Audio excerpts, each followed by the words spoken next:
స్త్రీలు ప్రతిరోజు బియ్యం కడిగేటప్పుడు ఎవ్వరికీ తెలియకుండా చేయవలసిన పని. శ్రీ గురుభ్యో నమః. శ్రీ మాత్రే నమః. అందరికీ నమస్కారం. ఆడవారు ప్రతిరోజు బియ్యం కడిగేటప్పుడు ఎవ్వరికీ తెలియకుండా ఈ చిన్న పని చేస్తే మీరు కోటీశ్వరులవుతారు. మరి ఆ చిన్న పని ఏమిటో ఇప్పుడు మనం ఈ వీడియోలో తెలుసుకుందాం. సహజంగా ఇంట్లోని ఆడవారు అన్నం వండాలి అంటే త్వరగా బియ్యం కడిగి వంట చేస్తారు. ఇది సహజంగా ప్రతి ఇంట్లో జరిగే పని. బియ్యం కడిగే విధానంలో కూడా చిన్న నియమం అనేది ఉంది. ఈ నియమం మీరు చేసినట్లయితే మీ ఇంట్లోకి ఎలాంటి దరిద్రం అనేది రాదు. అలాగే ఇంట్లో చీటికి మాటికి గొడవలు, చికాకులు, పెద్దవారితో సమస్యలు ఉండవు. ఒకసారి చికాకుతో ఇంట్లో చిన్నపిల్లల్ని కూడా కొట్టే అటువంటి సమస్యలు వస్తుంటాయి. ఇవన్నీ రాకుండా ఉండటానికి ఈ వీడియో పూర్తిగా చూడండి. మరి ఇలాంటి చిన్న చిన్న సమస్యలు పెద్దవిగా మారకుండా ఉండాలంటే బియ్యం కడిగే విధానంలో కొంచెం మార్పు, అంటే ఒక చిన్న పరిహారం చేసినట్లయితే మీరు చాలా ప్రశాంతంగా, ఏ గొడవలు లేకుండా అన్యోన్యంగా కుటుంబ సభ్యులందరూ కలిసి ఉంటారని హిందూ శాస్త్రాలలో తెలియజేశారు. మరి ఆ పరిహారం ఏమిటి అనేది మనం ఇప్పుడు ఈ వీడియోలో తెలుసుకుందాము. అయితే ఈ పరిహారం తెలుసుకోవడానికి ముందు ఒక చిన్న కథని విందాము. ప్రతి మనిషి పుట్టుక ఏదో ఒక కారణంతోనే ఉంటుంది. ప్రస్తుత కాలంలో దీన్ని ఎవ్వరూ పట్టించుకోవడం లేదు. కానీ పురాణాలు తిరిగేస్తే ఇలాంటివి బోలెడన్ని సందర్భాలు కనిపిస్తాయి. అలాంటి వాటిల్లో కచుడు కథ ఒకటి ఉంది. ఇది క్షీరసాగర మదనానికి పూర్వం జరిగిన కథ. కచుడు అనేవాడు దేవతలలో ఒక్కడు, బృహస్పతి కుమారుడు. అయితే గురువారాన్ని లక్ష్మీవారం అని కూడా అంటారు. ఈ లక్ష్మీవారం కూడా బృహస్పతిని స్మరించుకుంటూ ఉండటానికి నిర్ణయించిందేనట. బృహస్పతి మూడవ భార్య అయిన మమతకి బృహస్పతికి పుట్టిన కుమారులే కచుడు మరియు భరద్వాజుడు. క్షీరసాగర మదనానికి పూర్వం జరిగిన కథ ఇది. దేవదానవులకి అమృత కలశం అప్పటికీ ఇంకా లభించలేదు. దేవదానవ యుద్ధాలు అతి భీకరంగా జరిగేవి. ఇరుపక్షాలు ఎందరో సైనికులు ప్రాణాలని వదులుకునే పరిస్థితులు ఉండేవి. ఇదిలా ఉంటే రాక్షసులకు గురువైన శుక్రాచార్యుడు తీవ్ర తపస్సు చేసి అమృత సంజీవని విద్యను సంపాదించాడు. ఇంకేముంది, యుద్ధంలో చనిపోయిన రాక్షసులని సంజీవని విద్య ద్వారా మరల బ్రతికించేవాడు శుక్రాచార్యుడు. వారు మరల బ్రతికి దేవతలపై మళ్లీ యుద్ధాన్ని ప్రారంభించేవారు. దేవతలు ఎంత బలవంతులైనప్పటికీ ఇలాంటి యుద్ధం జరిగేసరికి వారి శక్తి, బలం అనేవి క్షీణించసాగేవి. మంచికి అపజయం జరగటం చూడలేని దేవతల గురువు బృహస్పతులు వారు తమ కుమారుడైన కచుడిని పిలిచి శుక్రుడి దగ్గర సంజీవని విద్యను అభ్యసించి రమ్మని ఆదేశిస్తారు.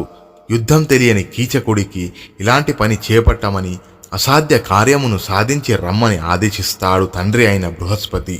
పితృ ఆజ్ఞ పాలకుడైన కచుడు బయలుదేరి వెళ్ళి శుక్రాచార్యుడి ముందు నుంచుని సాష్టాంగ నమస్కారము చేసి, స్వామి, నేను అంగీరస గోత్ర జాతకుడను, దేవతల గురువైన బృహస్పతి కుమారుడు కచుడను.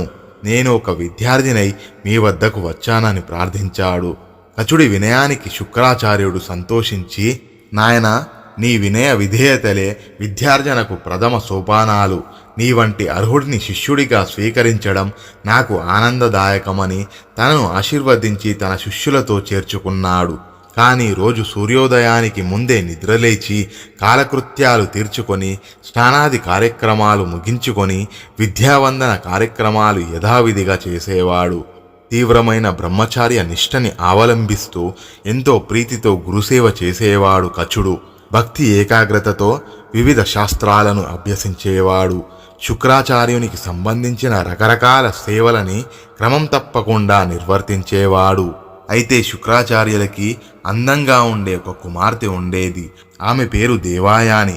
ఆమె సౌందర్యం అద్వితీయం, ఎంతో అందంగా ఉండేది. అదేవిధంగా దేవయాని కచుడిపై మనసు పడింది.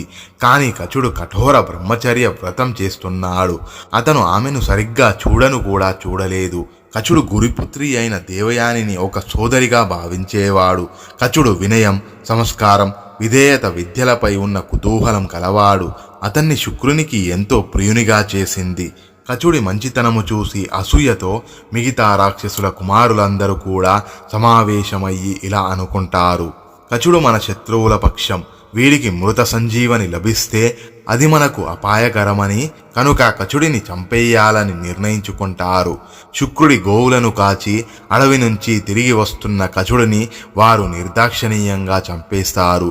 కచుడు రావడం ఆలస్యమైందని చింతిస్తున్న దేవయాని తండ్రితో, నానా, ఎంత సమస్య వచ్చినా సాయంకాలం సమయం అయ్యేసరికి కచుడు ఇంటికి వచ్చేస్తాడు. కానీ ఈరోజు ఇంత సమయమైనా సరే ఇంటికి ఇంకా రాలేదు ఏంటి అని ప్రశ్నిస్తుంది. దయచేసి ఒక్కసారి దివ్య దృష్టితో కచుడు జాడ ఎక్కడ ఉందో చూడండి నానా అంటూ దేవయాని తన తండ్రిని వేడుకుంటోంది. శుక్రుడు దివ్య దృష్టితో జరిగినదంతా తెలుసుకుంటాడు. కచుడు చంపబడ్డాడని తెలుస్తోంది. అప్పుడు శుక్రాచార్యుడు తన వద్ద ఉన్న మృత సంజీవని విద్యతో కచుణ్ణి బ్రతికిస్తాడు. మరునాడు రాక్షస కుమారులు మరలా కచుడిని సంహరిస్తారు. అలానే కచుడి దేహాన్ని కాల్చి బూడిద చేస్తారు. అలాగే కచుడి యొక్క బూడిదను సురలో కలిపి శుక్రాచార్యుడి చేత త్రాగిస్తారు.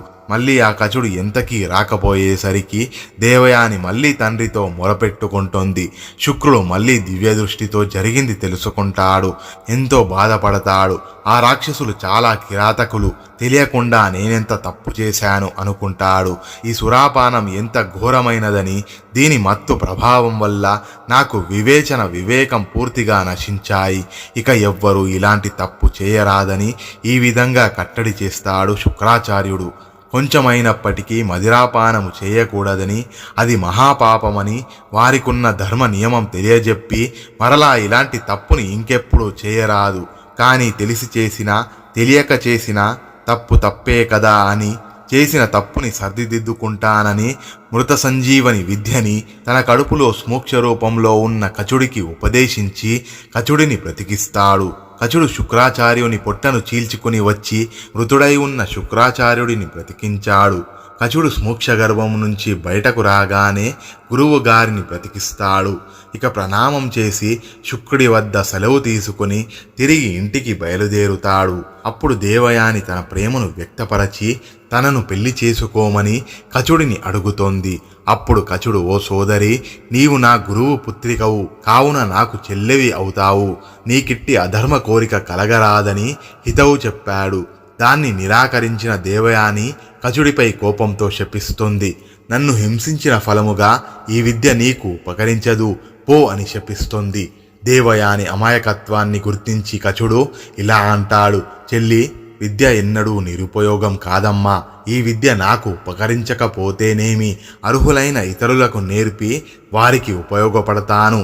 సమాజ శ్రేయస్సుకైనా నా విద్య ఉపకరించుట కన్నా నాకేమీ కావాలని చెప్పి ఇక ఆనందంగా అక్కడి నుంచి తిరిగి వెళ్ళిపోతాడు. మహాభారతంలో వివరంగా ఉన్న ఈ కథను బాగా పరిశీలిస్తే వీరి విద్య ఎంత గొప్పదైనా సరే, దాన్ని నేర్పించిన గురువు ఎంత గొప్పవాడు అయినా సరే, మంచి పనులకు ఉపయోగించకుండా చెడు పనులకు ఉపయోగిస్తే ఇలా తమ వినాశనానికి దారితీస్తాయని అర్థం చేసుకోవచ్చు. ఈ వ్యవస్థను కాపాడటానికి తప్పు చేయడం కూడా సరైనదే అనే విషయం కూడా దీని ద్వారా మనకు అర్థమవుతోంది. ఇక అస్సలు విషయానికొస్తే స్త్రీలు రోజు అన్నం వండుతారు. అన్నం వండే ముందు బియ్యం కడుగుతారు. అలా బియ్యం కడిగే ముందు వండటానికి సిద్ధం చేసుకున్న బియ్యంలో ఒక గుప్పెడు బియ్యాన్ని తీసి మనసులో మీ సంకల్పం చెప్పుకోండి. భగవంతునికి అర్పించినట్లుగా మీ సమస్యలు తీరాలని కోరుకోండి. తర్వాత వండిన అన్నంలో కొంత తీసి దానం చేయండి. ఈ దానం చేయడం ఒక ఎత్తైతే, అన్నం వండక ముందే ఒక గుప్పెడు పొడి బియ్యాన్ని ఒక సంచిలో వేయండి. ఇలా 15 రోజుల పాటు చేసి అప్పుడు ఆ బియ్యపు సంచిని ఎవరైనా పేదవారికి కానీ, వికలాంగులకు కానీ, అనాథలకు కానీ ఇచ్చి మా జీవితంలో మాకు ఎలాంటి లోటు ఉండకూడదని మనసులో గట్టిగా అనుకోండి. ఇలా చేయడం వల్ల మీరు స్వయంగా ఆ భగవంతుడికి అర్పించిన ఫలితం దక్కుతోంది. ఎందుకంటే ఆత్మ పరమాత్మ అంటారు పెద్దలు. అంటే ప్రతి ఒక్కరి ఆత్మ భగవంతునితో సమానం. దేహం వేరు, ఆత్మ వేరు. దేహంలో ఉన్న ఆత్మ భగవత్ స్వరూపం. ఆత్మకు ఎటువంటి రూపం లేదు. కుంటివారు, గుడ్డివారు, పేదవారు, ఇలా ఆకలితో అలమటిస్తున్న వారికి మీరు అన్నం వండటానికి ముందుగా బియ్యాన్ని దానం చేస్తే వారిలో ఆత్మ మనల్ని దీవిస్తుంది.